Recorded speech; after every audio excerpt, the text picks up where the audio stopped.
talked before the game that sometimes, you know, you get punched in the mouth and you have to respond to that. What did you see, first of all, from Tyler in the first four batters, and then the response from Reese afterwards to kind of hold it there for a while? Yeah, so, I mean, obviously they came out hot. You know, Quan gets the ball off the wall. But two things, I think, from a team standpoint, not even with Holton, I guess one part is against this team, as good as they are and as much pressure as they put on you, extra bases and extra outs are really hard to overcome with as good as their lineup is, the way they can move the ball forward and put it in play. So the walk to Fry sets up a really tough spot against Ramirez. Ramirez puts the ball in play. We get it on the ground and don't record an out.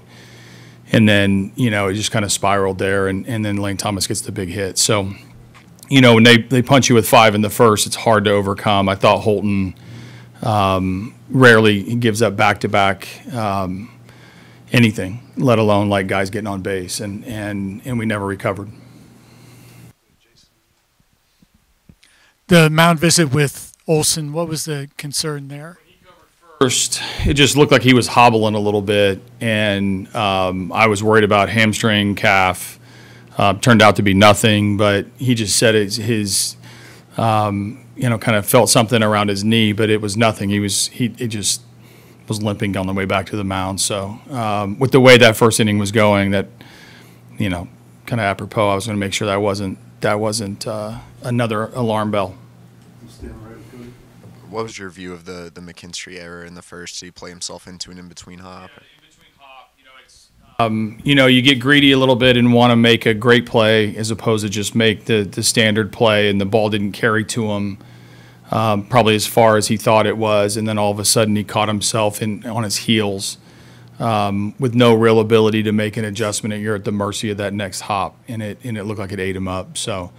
Obviously, as things were going, snowballing a little bit, the energy in the park, the not recording an out and just sort of stopping or at least limiting some of the momentum is key. But the in-between hop is a do-or-die play, and that's the die part. It looked like with, you know, pinching Malloy and then pinch hitting Wenzel, you got the matchup you wanted, both with Wenzel and then Carpenter afterwards. The way it ended up just felt like the way things were going today. Yeah, I mean, obviously, this is a 5-game series for a reason, and we're going to see a lot of this bullpen, and the most looks you can get, the better. I mean, it's, you know, we're trying to do anything we can to make it a game. Now, there's an off day, so I thought they were going to use their big boys at the end, and they ended up doing it. But, you know, the hope is to put something together to put even more pressure on them, at the very least, try to give some guys that are going to be in the lineup a look at these guys, because the more, no matter how good they are, the more you look at them, hopefully the more comfortable you get, despite, you know, how good they are. Through September and into the first round, you guys, the at-bats were good, disciplined, getting on base, not a lot of strikeouts. Today, obviously, 13 punches. Is that a hat tip to what they were throwing at you, or maybe a little anxiousness at the plate? I don't see anxiousness. I think this is a lot about how Cleveland came out, and obviously they're good, you know, and this is their best. I mean, Bibby's been really good. We saw why. You know, their lineup from the top. You got an all-star at the top who sets the tone, and a beast in the middle, and a lot of different guys throughout that put pressure on you, and then we saw their big bullpen. So, you know, this is obviously game one, and we get a day off to reset. We've been really good at it, and you know, we plan to throw our best out there in game two.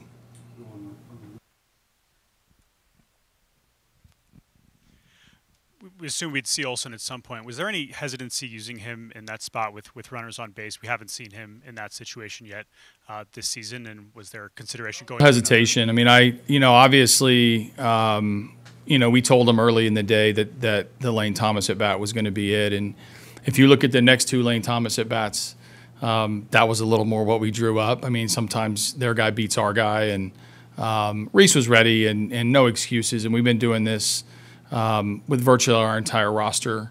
When it doesn't work, you wonder, but we can't we can't fault really anybody other than a good swing on a pitch that changed the game, or separated the game for them, and a punch that we didn't recover from.